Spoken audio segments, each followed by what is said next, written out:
So go ahead and wrap up this section where we talked a little bit about different ways to implement our event handlers for our buttons.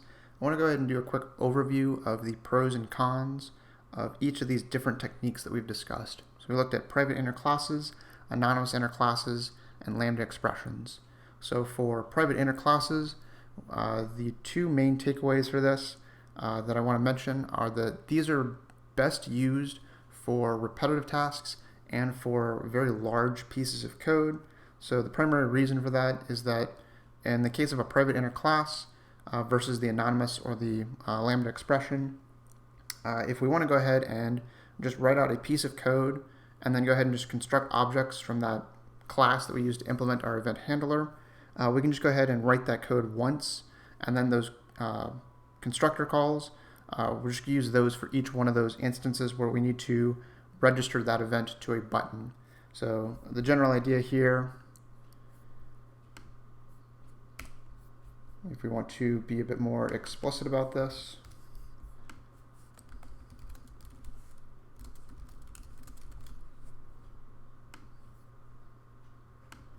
for our usefulness in repetitive tasks, we're basically saying that we want to write our code for that particular task once and then use that many times throughout our application.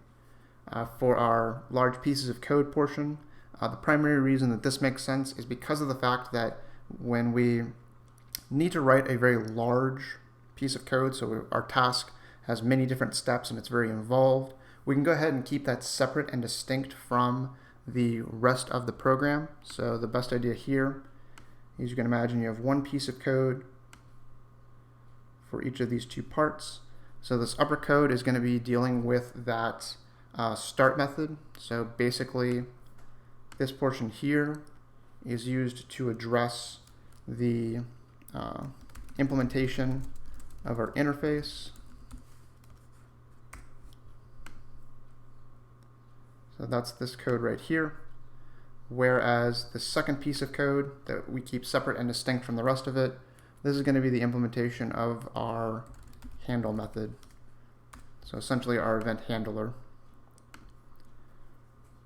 So in this way, it's very easy to maintain which piece of code corresponds to what. It also makes the code much more readable, and in some cases can also make the code more scalable, since it's easy to keep track of where you might need to make drastic changes or to add additional features later on. So these are going to be some of the pros for private inner classes. So the areas where this would not be so great to use private inner classes, if we need to start using it for distinctive tasks, we probably want to start getting into anonymous inner classes and lambda expressions. Additionally, if we're dealing with slightly smaller pieces of code, then obviously all of this additional sort of boilerplate code that we had to include. So we had to provide that that class header where we specify the name of the class, the fact that it implements that event handler. We then explicitly start writing out the body of the class and the body of the handle method. And we want to be able to kind of strip away some of these pieces of these parts of the code, because we don't really want to have to do that over and over again. Additionally, the reason that we want to primarily use anonymous inner classes and lambda expressions for distinct tasks. As we saw before, I actually showed an example of this by having two different buttons that I wanted to register using the same private inner class. But in order to do that, I had to make sure that I recognized where my event was coming from for each of those buttons. And ideally, I'd like to avoid having to do that. I don't really want to deal with this level of introspection in my program. So instead, what I can do is just use anonymous inner classes or lambda expressions to be able to just say, essentially, that I'm going to write this exactly once for one use. So that's what's going to go there for each of those.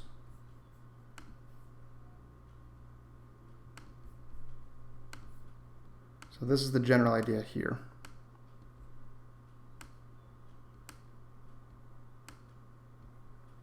Okay.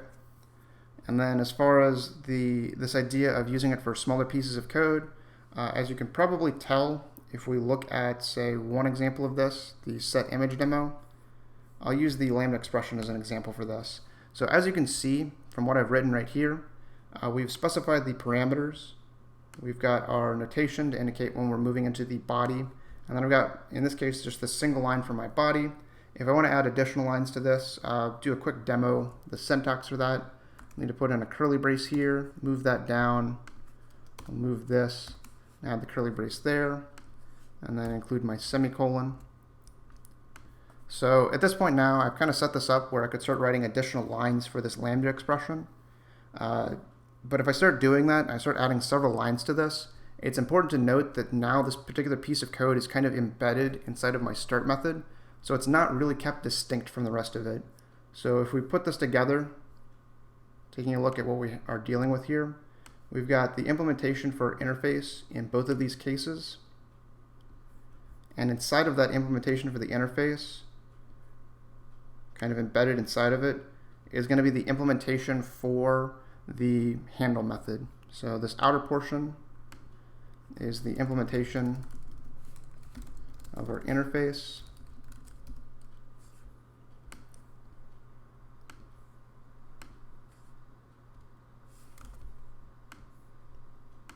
So that's going to correspond to this outer portion here.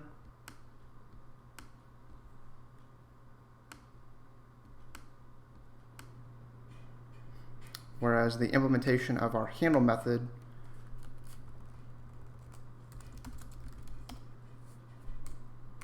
is the part that's going to be inside of these.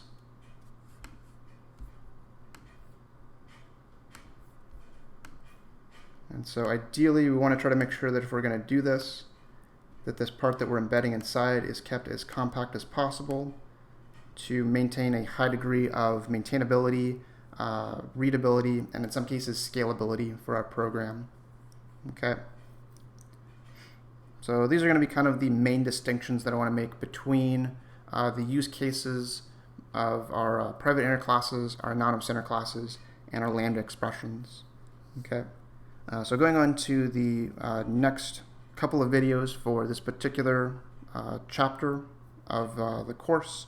The last things that I need to cover for chapter 12, going over the basics of JavaFX, we're going to be taking a look at the border pane layout, and we're going to do a quick introduction to the observable list interface.